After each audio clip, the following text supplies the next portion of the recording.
Magandang araw Luzon, Visayas, Mindanao. Bayan, tiniyak po ni Pangulong Ferdinand R. Marcos Jr. na patuloy na nakatutok ang pamahalaan sa sitwasyon ng Bulkang Kanlaon. Samantala, pabumunuan ng Department of National Defense ang National Task Force for Kanlaon, katuwang ang OCD at iba pang piling mga ahensya ng gobyerno.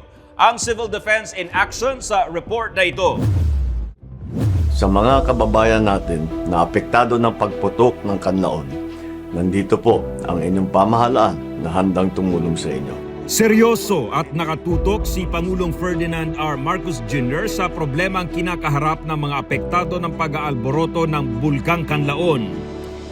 Nito lang nakaraang linggo, personal siyang bumisita sa La Carlota City, Negros Occidental para alamin ang kalagayan ng mga pamilyang nasa evacuation center.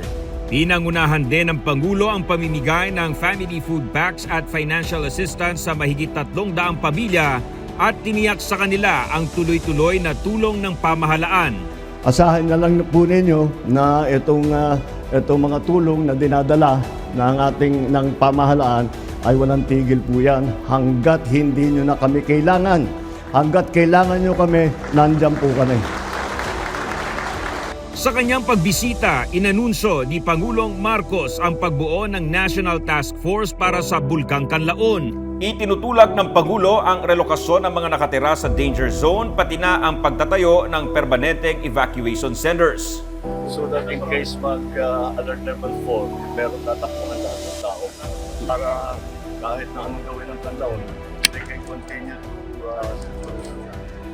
make a living hanap buhay pa rin sila. Sa isang pulong sa State Dining Room ng Malacanang nitong Lunes, March 3, kung saan dumalo ang ilang matataas na opisyal ng gabinete, tinalakay ni Pangulong Marcos ang plano ng gobyerno na magpatupad ng mga pangmatagalang hakbang upang matiyak ang kaligtasan ng mga komunidad na naapektuhan ng pagsabog ng Bulkang Kanlaon. Sa isang social media post, sinabi ng Pangulo na bagaman walang kasiguraduhan kung kailan titigil ang pagiging aktibo ng bulkan, tiniyak niya na may mga nakalatag ng hakbang ang gobyerno para sa ngayon, sa mga susunod na buwan at sa hinaharap upang matiyak ang kaligtasan at kinabukasan ng mga apektadong individual.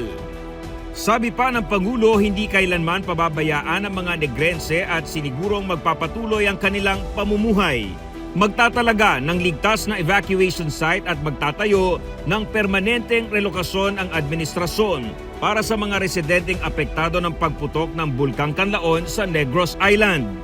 Ayon sa Pangulo, bahagi ito ng long-term plan ng pamahalaan na lalong matiyak ang kaligtasan at kapakanan ng mga residenteng nakatira roon. Isang pambansang task force para sa Kanlaon ang itatatag na pangungunahan ng Department of National Defense. At bilang tugon sa target ng Pangulo na magtatag ng National Task Force on Kanlaon na maghahanda ng mga pangmatagalang solusyon at mga plano para sa muling pagbangon ng mga apektadong residente, naghanda na ang Office of Civil Defense ng Draft Executive Order sa komposisyon ng bubuuing task force. Gayon din ang mga mandato at tungkuling gagampanan katuwang ang National Disaster Risk Reduction and Management Council. Magsisilbing chair ang kalihim ng Department of National Defense. Magiging miyembro ang core agencies tulad ng DSWD, DOST, DILG, DENR, habang ang OCD ang magiging Secretariat, Technical at Admin Support. Inirekomenda ng OCD ang pagbuo ng isang secretariat na mamamahala sa mga official record, dokumentasyon at tutulong sa pagpapatupad ng mga direktiba ng Pangulo at Polisiya ng NDRRMC. Makikipag-ugnayan sa mga ahensya at lokal na pamahalaan upang bumilis ang proseso at masigurong walang overlapping. Magsasagawa ng konsultasyon sa mga komunidad at bakwit. Bubuo ng database para sa implementasyon ng mga programa. Titiyak na lahat ng programa at proyekto ay nakaangkla sa umiiral na batas, regulasyon at sa International Disaster Risk Reduction Frameworks.